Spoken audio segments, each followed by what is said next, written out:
संज्ञा। बच्चों, आज हम एक नया टॉपिक सीखेंगे जिसका नाम है संज्ञा। परिभाषा देखते हैं, यानी कि डेफिनेशन। किसी व्यक्ति, वस्तु, स्थान, पशु, पक्षियों और भाव आदि के नाम को संज्ञा कहते हैं। अब हम इसको डीपली देखते हैं डेफिनेशन को। देखो बच्चों, व्यक्तियों के नाम, जैसे कि कोई लड़की होगी, लड़की, पुलिस या फिर माली, यह संज्ञा है। बच्चों, व्यक्तियों के नामों को संज्ञा कहते हैं। वैसे ही वस्तुओं के नाम, किताब, बोतल, कुर्सी आदि के नामों को भी संज्ञा कहा जाता है। स्थानों के नाम, जैसे अस्पताल, दिल्ली या चिड़ियाघर, इन्हें भी संज्ञा कहते हैं। पशु पक्षियों के नाम, जैसे कि देखो मोर होगा, बंदर है या फिर शेर, इन्हीं को भी संज्ञा कहते हैं। भावों के नाम, जैसे देखो उदास, भूखा या भूख या फिर प्यास, इन्हें भी संज्ञा कहते हैं। बच्चों, उदाहरण देखेंगे अब हम इसके। देखो, आपको एग्जाम में इसी तरह से उदाहरण आएंगे, सेंटेंस आएंगे, वाक्य आएंगे। आपको वहाँ पर संज्ञा शब्दों को रेखांकित करना है। देखो, वाक्य, मेज पर किताब रखी है।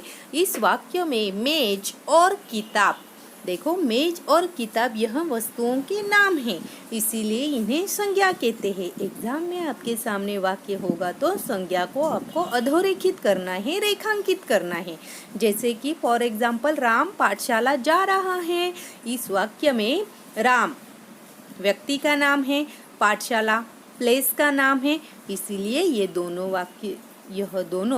वाक्यों में संज्ञा है, राम और पाठशाला। आपको इसे रेखांकित करना है। रेखांकित करना मीन्स अंडरलाइन करना। शेर जंगल में रहता है, इसमें शेर पशु का नाम है या जंगल प्लेस का नाम है, इसीलिए इन दोनों को इस वाक्य में संज्ञा कहते हैं। आपको इन्हें रेखांकित करना है। आगे का उदाहरण देखो, दर्जी हमारे कपड़े सिल रहा है। इसमें दर्जी व्यक्ति का नाम है, कपड़े वस्तुओं का नाम है, इसीलिए ये दोनों इस वाक्य में संज्ञा है। जरूरी नहीं कि वाक्य में दो शब्द संज्ञा हो सकते हैं, एक शब्द भी संज्ञा हो सकता है या एक से ज़्यादा भी संज्ञा एक वाक्य में हो सकते हैं। राजू को सर्दी लग रही है, यानी कि राजू यह एक बॉय है और सर्दी यह एक भाव है, इसीलिए इन्हें भी संज्ञा कहते हैं।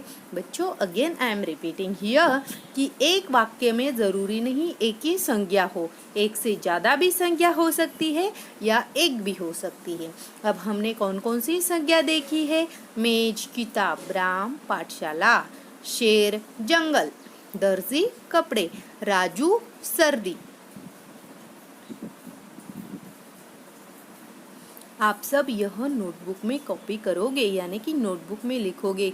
इसी के साथ मैंने आपको पीडीएफ भी भेजा है, या एक तो पीडीएफ के सभी उदाहरण लिखो या फिर इस वीडियो के लिखो, दोनों सेम है, सिर्फ सेंटेंस डिफरेंस है।